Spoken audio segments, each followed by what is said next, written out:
The Navy SEALs have a phrase for it. If you'll excuse the use of a slightly vulgar turn or phrase, they say, "Embrace the suck."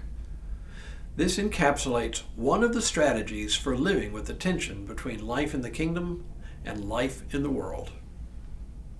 Hello, I'm Stuart Baskin, pastor of First Presbyterian Church of Tyler, Texas, and this is your daily devotional for Tuesday, August 12th, 2025. Once again, this week we're looking at H. Richard Niebuhr's book called Christ and Culture, a seminal work of theology. In it, Niebuhr explores the variety of ways the church has come to terms with the tension between the Christian community and the various cultures in which the church exists, or between Christ and culture. Yesterday, we took a very brief look at the strategy Niebuhr calls Christ above culture. This approach tends to view human culture as a sort of corrupt analog to the kingdom of God. As one learns the virtue of life in the world, one can progress to see higher virtues, kingdom virtues, and begin more and more to live into these higher virtues. The problem with this model is that it can begin to identify a particular culture, invariably one's own culture, with the kingdom of God. It can become, in a word, another form of the Christ of culture model. Today I want to talk about the second of Niebuhr's median approaches, one he calls Christ and culture in paradox. Like the Christ above culture paradigm, the Christ and culture in paradox model understands all too well the depth and breadth of human sin. In fact, according to Niebuhr, this model understands it to be even more profound. The practitioners of this model understand that there is no part of human life or culture that is exempt from the corrupting power of sin, not even the church or Christianity itself.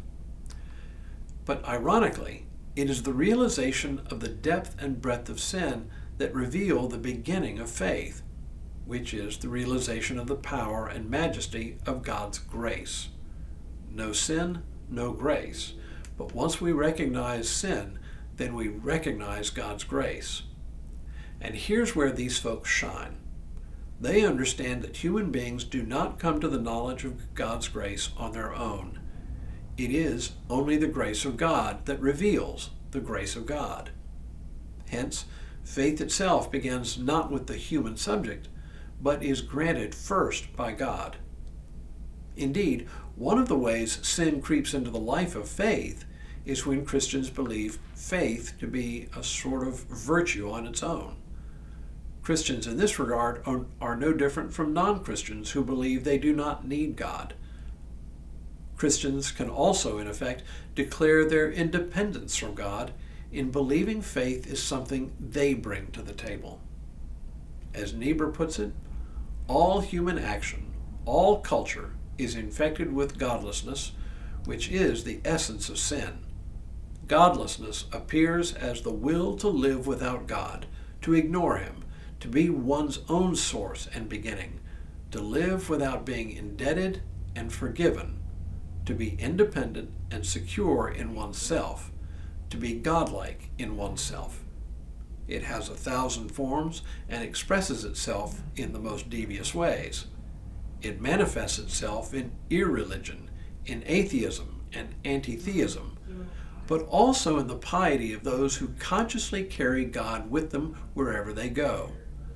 The practitioners of this strategy of dealing with the tension between Christ and culture, therefore, understand better than most that even our best religious instincts and our highest religious practices are no less infected with human sin than those who stand outside the community of faith. All of which leads to an important problem.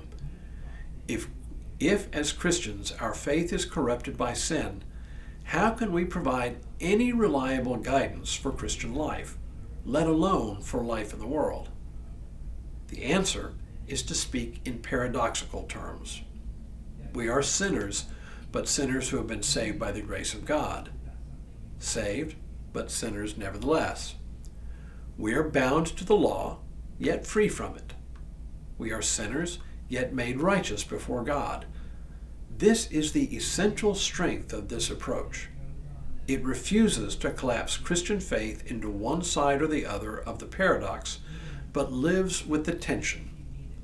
Like the Navy SEALs who embrace the suck, the pain and hardship of their work, the Christian has to learn to embrace the fact that Christian life is lived in an unresolved tension between sinful and redeemed humanity.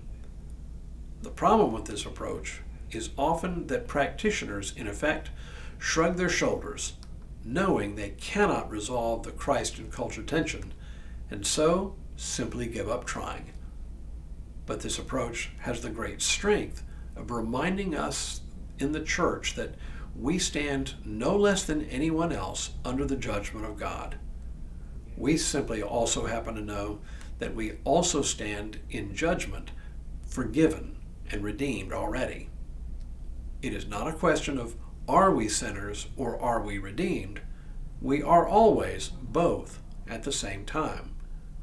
This approach invites us to embrace this paradox. Tomorrow, Niebuhr's fifth and final type, one that will feel strangely familiar to us Presbyterians. But for now, may God continue to bless you and keep you in all that you do this day and in all the days ahead.